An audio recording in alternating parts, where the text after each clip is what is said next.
Okay, details of the newspapers this morning. Let me take you to the Daily Guide for this morning. The big story on the front page says, Na Toshi rallies MPP for Baumia Napo ticket. She's smiling here on the front page of the Daily Guide. Also, GBA back CJ's request, and it has to do with increasing the number of justices on the Supreme Court. And Chef Smith cooks GWR certificate, and that is Guinness World Record certificate. All right, the new finder says prioritize mobile interoperability as potential to replace Africa's single currency dream. That's Dr. Bamia speaking there. Now, Toshi, Ricketts Hagan and others defend Napo against arrogant tag. NIA board defends Professor Tefua against union's accusations, and 569,095 start BEC today as government releases 55.8 million cedis. The Herald says this morning, security analyst condemns Yoko head's threats on critic, calls for Attorney General's action. Also on the front page this morning, we're told MPP race to succeed Napo intensifies in Menchia South. There are two gentlemen here on the front page. Also, Court of Appeal nominee caught in UK child neglect saga. That's the Herald with that story. And Bryce Simmons floors Fidelity Bank in round 1 of ECG's inflated dollar exchange rate case. Some of the stories here on the front page this morning. The Chronicle says cutting down youth unemployment, GIS, fire service, police, NACOP to recruit 11,000 personnel. Recruitment starts this week. Arena Toshi speaking, we must all respect Baumia's choice. And Dr. Mustafa Abdelhamid, MPA boss, is saying CRM has created business opportunities. The Republic Press says this morning, Supreme Court at breaking point as Chief Justice sounds alarm on judge shortage. Also, Yoko boss challenges Bona as she dismisses threat allegations. And African leaders, as you read much earlier, urge to embrace continent-wide mobile money interoperability. All right, the Daily Analyst. Bernard, you're saying that the papers didn't have it. Well, it looks like the Daily Analyst captured a few points from yesterday's event. So Media Encounter launch a renewed fight against corruption. Mahama vows, and GJA commends Mahama for engaging media. All of that on the front page of the Daily Analyst. Other stories, Anya Sotom MPP inaugurates campaign team, and Haruna Idrisu calls out flawed affirmative action bill. The Anchor newspaper says Baumia announces next big agenda, vows to pursue Momo interoperability as common currency for Africa. Also, the Manchia situation is here on the front page. People seeking to replace Matthew Opoku Prempeh as the MPP's candidate for that constituency. Residents on high alert over planned gays party at Mamprobi. Okay, that's something else happening in the news. And BEC starts today with 569,095 candidates expecting to write the exams. The Daily Searchlight says Office of Special Prosecutor Act unlawful, suit filed in the Supreme Court. And the paper is saying that the stories or the story is on pages 2, 7 and 9. Other stories, alert, fake HIV cure advertised on social media, and other stories on the front page of the Daily Searchlight. The Inquisitor, jobs for boys and girls syndrome. Uproar at EPA as presidency reinstates retired DG as technical advisor to the executive director. Also on the front page, Consulate of Mali in trouble over 2022 ghastly accident. And there's a feature article here that says becoming Napo, the MPP 2024 vice presidential candidate. And he's seen here, I'm told by the newspaper, that he's here with his grandmother, who is over 100 years old. Wow. The Informer newspaper says, avoiding the Kenyan example, don't play Chaskele with Ghanaians. Haruna warns politicians. Baumia pledges commitment to intercontinental Momo operability, and John Mahama says, I'll retrieve stolen lands for you, as he promises Dangbe chiefs. And finally from me, the BNFT says GRA declares July as tax education month.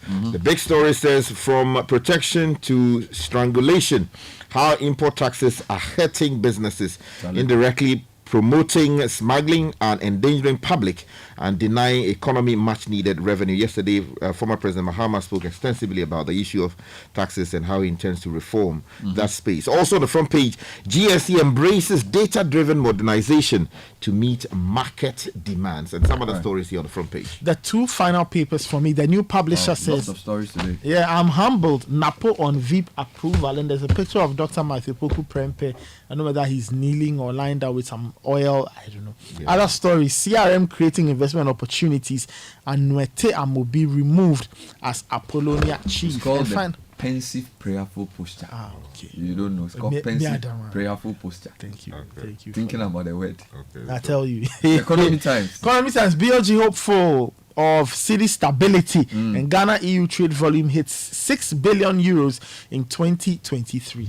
Let me just give you two websites locally and then an international story that's gaining traction. So on citinewsroom.com, VRA announces potential spillage of excess water. I know when I say that, no, it is guys. You know, like when a dog, you come to the house and the hairs on his skin rises.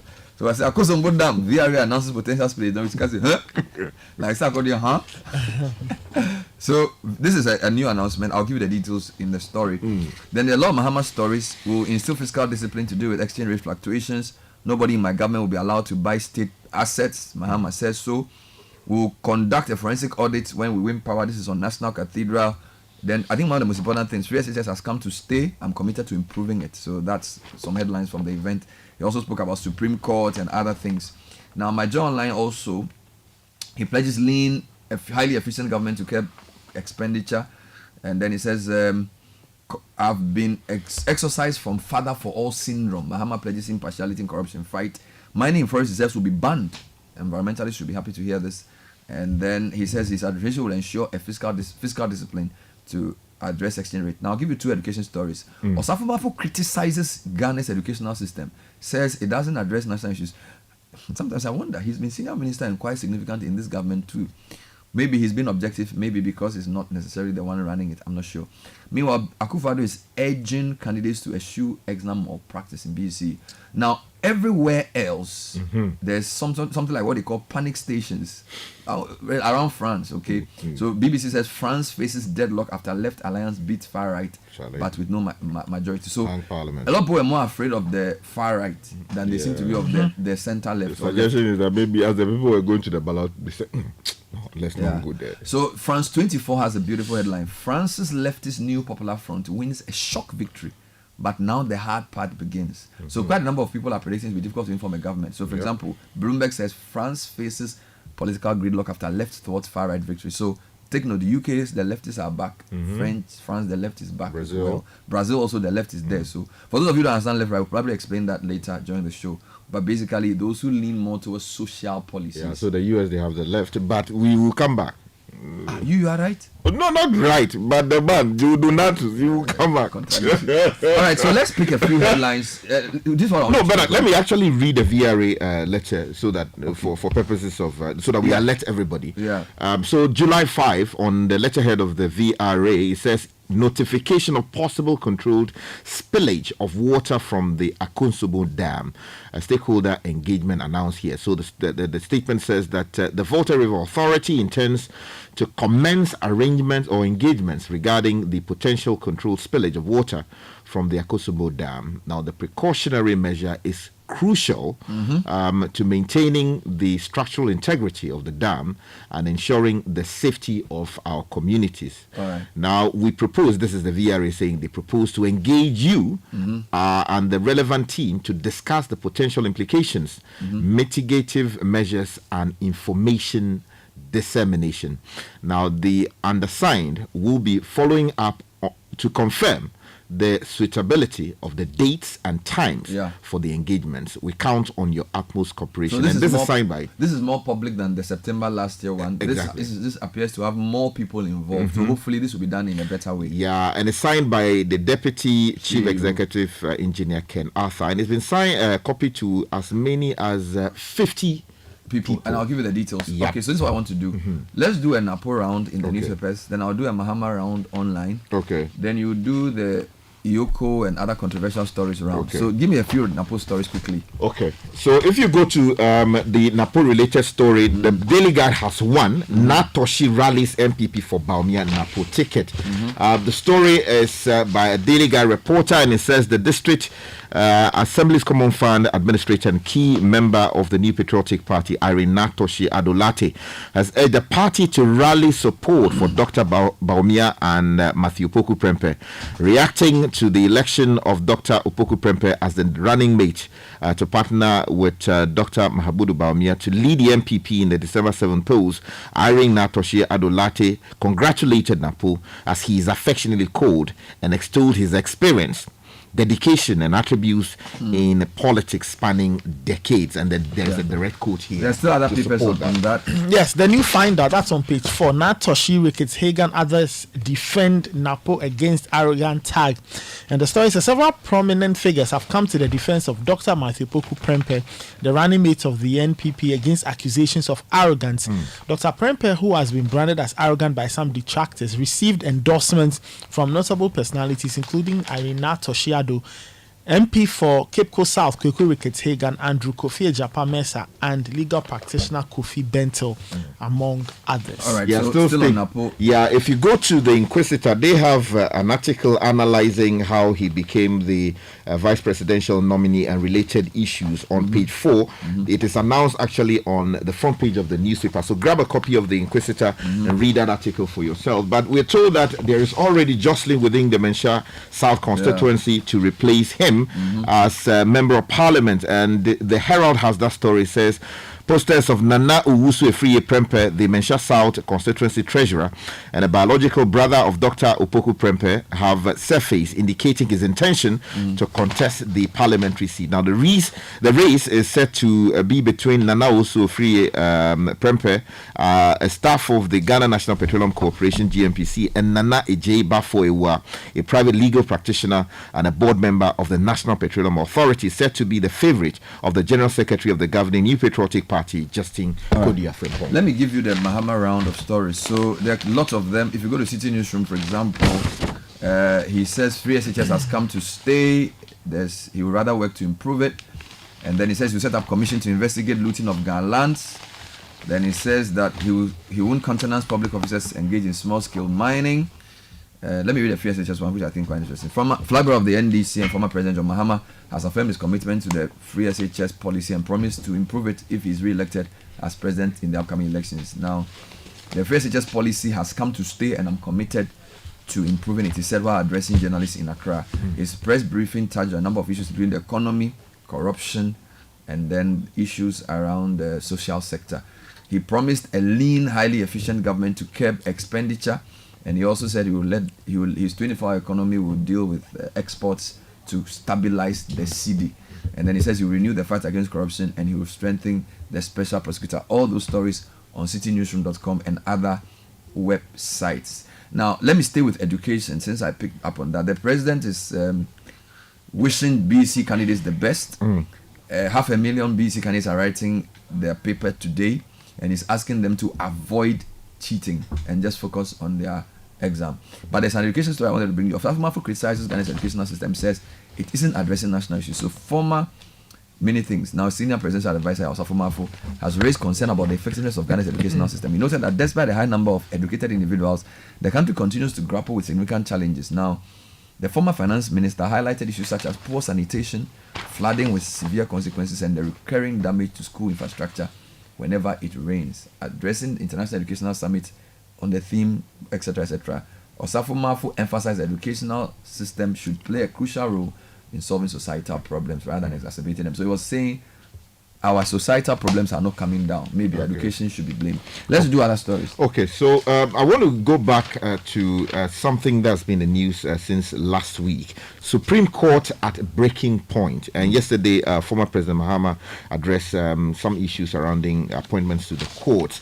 Now, Kwesi Kuranton on the Tinkeran, actually, on the front page of the Republic Press says, Chief Justice Gertrude Saba Tokonu has responded to criticisms from some lawyers and the National Democratic Congress over her request for additional Supreme Court justices. Now, in a detailed letter to President Akufo-Addo, she justified the need for at least 20 justices to expedite cases and improve efficiency. Now, the Chief Justice has therefore provided statistical analysis of the Supreme Court's workload, showing a significant increase in cases from 2019 to the present. Now, she explained that increasing the number of judges would enable the formation of standalone panels, reducing pressure on justices and improving decision-making. Meanwhile, the AG seems to agree with her. Citi Newsroom has a story by Abigail last night that the Attorney General has affirmed that the proposal to augment the number of justices of the Supreme Court from the standard 15 alongside the CJ is in line with Constitution and will promote efficient justice delivery.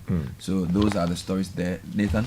If you go to the Economic Times, BLG hopeful of city stability. All right. So this is a very critical part of the country's life. The city is expected to remain stable on the back of improved economic fundamentals, strong accumulation of foreign exchange reserves under the gold for reserve program and the agreements with the official creditor committee and sovereign bondholders on debt restructuring. According to the governor of the Bank of Ghana, Dr. Ernest Addison, this should all in concert provide the basis for stability of the exchange rate going forward. Government has received $360 million as the third tranche of Ghana's bailout package with the IMF. Now, the cash is meant for budget support and stabilization of the local currency, and it was officially credited to the central bank's account last week. All right. Okay, so let me take you to some security-related stories. So the Herald has a story that says security analyst condemns Yoko Head's threats on critic. Now, the story says security analyst Colonel Festus Abuaje has condemned the alleged threats made by the executive director of the Economic and Organized Crime Office, Yoko Mamitiwa Adodankwa, against fellow security analyst Dr. Adambona and his family. Now, he questioned whether the Commissioner of Police, COP, intends to use rogue elements within the service against Dr. Bona and his family, describing COP Adodankwa's conduct as quote-unquote despicable, criminal and dangerous. Let me take you international, because a lot of people are commenting about France. So, for example, France 24 says France's leftist New Popular Front wins a shock victory, but now the hard part begins. So this story says that France's New Popular Front party has won the largest number of seats in the final round of a snap parliamentary election, leaving behind the remnants of President Emmanuel Macron's centrist camp and the far-right National Rally, trailing in third place. It's a staggering result for a closely fought election that has left the country without a clear candidate for prime minister, and the hastily assembled broad leftist coalition without an absolute majority that would allow it to push through an ambitious program. The problem is that the left guys, the centrists and the right, have never formed a government together before. It's difficult. So basically, and of course, the angle that other people are using is that the far right did not win because a lot of people were worried about Marie Le Pen's party. But basically, this was a legislative election, and the far-right party came third. And of course, we are told that there's uncertainty in France, and because of that, lots of people are commenting on this. And by the way, there are quite a number of countries now with left-leaning governments. We'll talk about that when we do the main show. Thank you, Richard. All right. Thank you, Nathan Kwao. The City Business News is next.